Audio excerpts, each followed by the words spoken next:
Takže tohle je teda moje nové videjko a jsem na zahradě, jo. Takže my už máme jahůdky takovéhle nádherné červené. Už je vidíte. Tohle je teda moje. To červené je moje a tohle je od mé maminky. Tohle má bohužel jenom jen takovouhle jednu malinko. Ale budete mít i takovouhle druhou. No a tak to asi bude. Takže pokud se vám to líbí, tak můžu i pokračovat, ale budu pokračovat, jo? No nic. Prostě jsem teďka na zahrádce. Jo, tam. A tam je nějak tak pejsek Nora. Samozřejmě, že nevíte, že to je pejsek. Teda. Máme i velký strom. Klidně vám to můžu ukázat, že máme to velký strom. Ano. No a nějak tak. Ještě tu máme další věci. Tak se podívám, co to je. Takže teda okurka.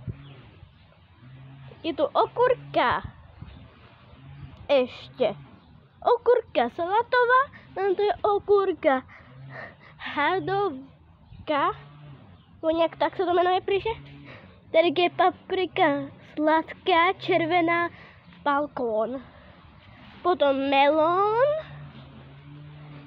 Ještě.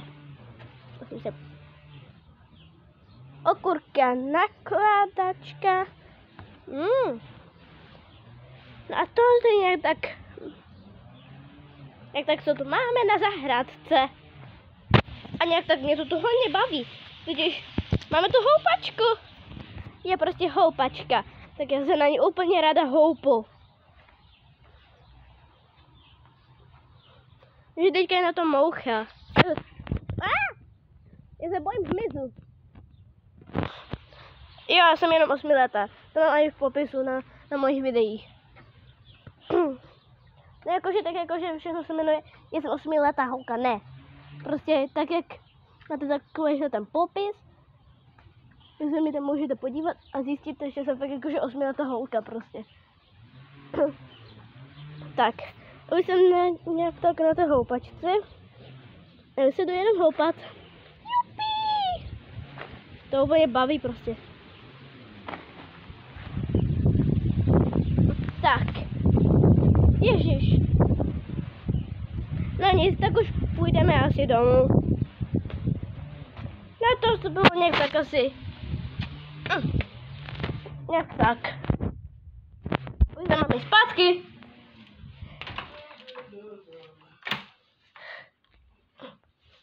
Nejde to moc. Takže.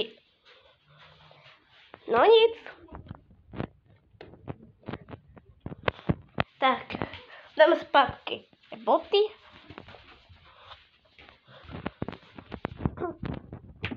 Tak. A tady je můj králíček putaně. Juj. Tak. Jupi. Tak se asi půjdu kreslit. Takže teda. Ale jdeme do toho parku nebo ne? Asi jo. Bye bye.